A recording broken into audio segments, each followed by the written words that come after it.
to embark for the long voyage to New Zealand. With that, post-war immigration began. Those displaced by conflict came first. 1,000 Eastern Europeans made the trip from Italy to our capital with an aim of peopling the country. In 1947, £10 got you a one-way ticket from the UK under the Assisted Immigration Scheme. Within 2 years, more than 16,000 £10 POMs had taken the plunge. The 50s Colombo Plan targeted Asian students. Almost 3,000 arrived in the next 2 decades as our population surpassed 2 million people. Pacific migration was a driving force in the 1960s.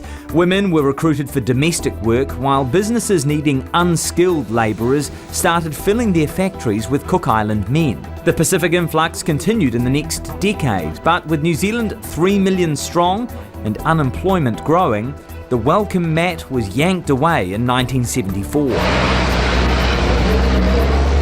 The infamous Dawn Raids targeted many Pacific Islanders. At the same time, assisted immigration for Brits, Scandinavians and Europeans ended after a total of 84,000 people had been helped to move here under the scheme. In 1986, the government started to get more picky about who we let in.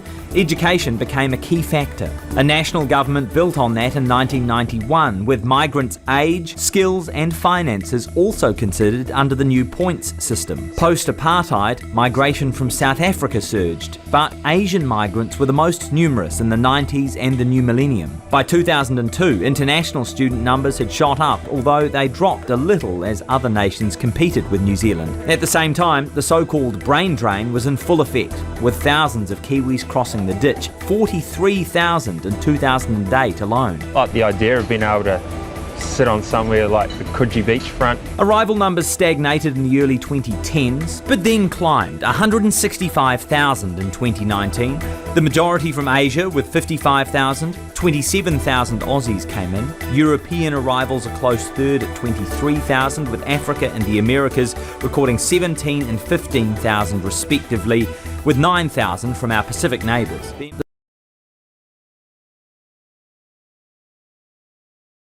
We've all heard the headlines about Kiwis headed overseas for a better life, usually across the ditch.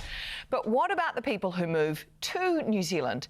They help fill jobs like teaching and nursing, while at the same time contributing to our economy. At least that's what we thought. The Reserve Bank now says much of our immigration is temporary. Overseas workers here for a short time and sending their paychecks back home. Is that good for our country and our economy? For his perspective, we spoke with economist and editor of the Kaka, Bernard Hickey, and I asked him, if these migrants are staying but not spending, are we really getting a good deal?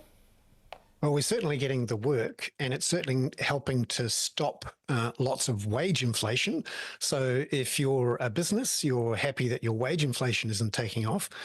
But there are other effects, particularly around rents. Those people have to live here and pay for a rent, or bunk down with someone else.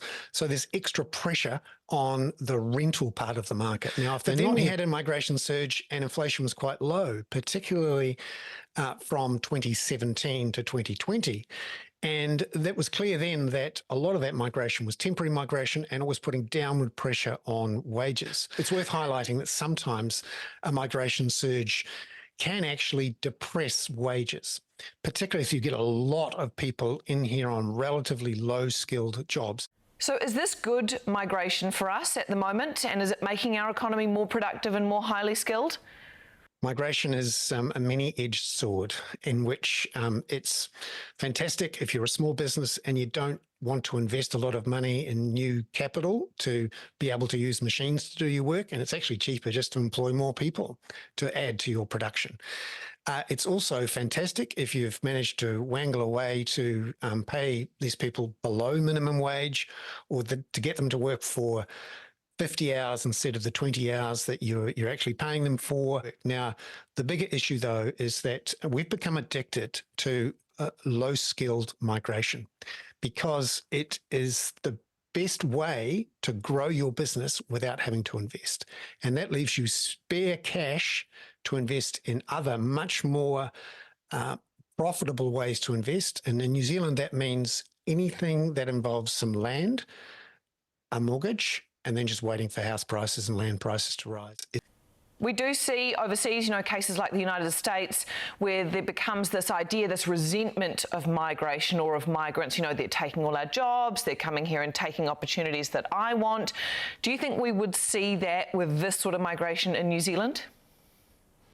That becomes more of an issue when you have high unemployment, but for a long time we haven't had that. The different issue in New Zealand is not so much they're coming here and taking our jobs, it's they're coming here and taking our rental property. And they're pushing up rents, and if they stay here, then they're pushing up house prices. It actually highlights an enormous double standard, where New Zealanders have this feeling that we are welcoming, that we are open, and that we are very cosmopolitan in the way we view the world.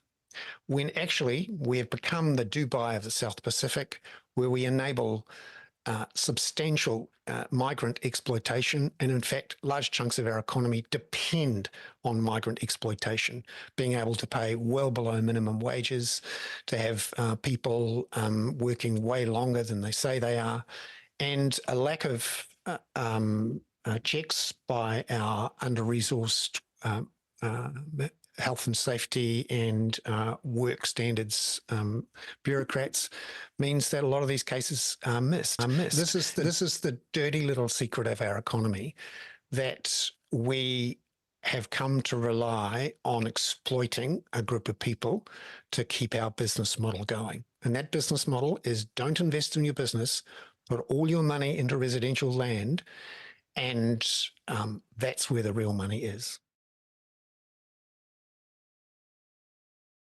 Number of New Zealanders are leaving the country. Stats New Zealand revealed a net migration loss of 52,000 citizens, which is made up of approximately 25,000 arrivals, but get this, 78,000 departures.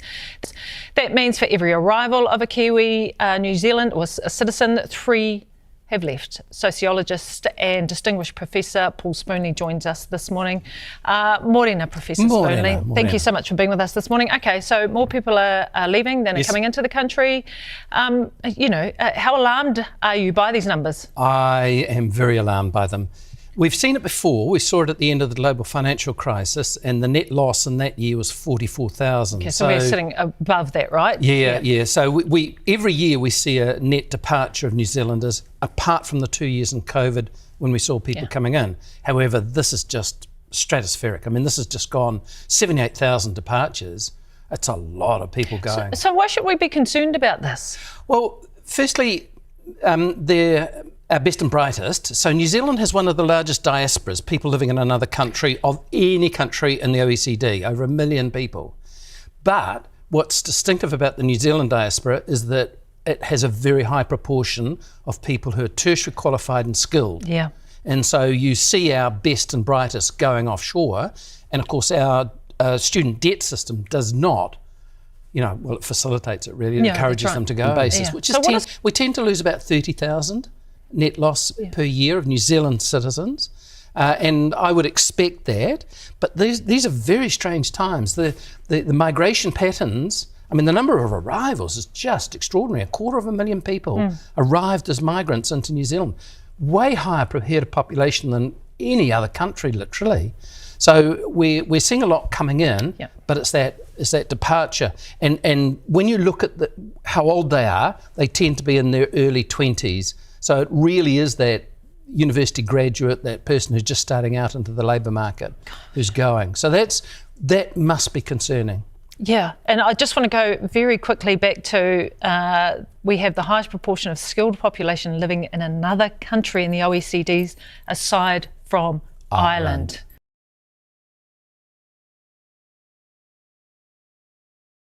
Kia ora koutou, welcome back. After the COVID-19 lockdowns, the government promised an immigration reset to help set up New Zealand as a high-wage, high-skill economy. But critics say one visa in particular is having the opposite effect.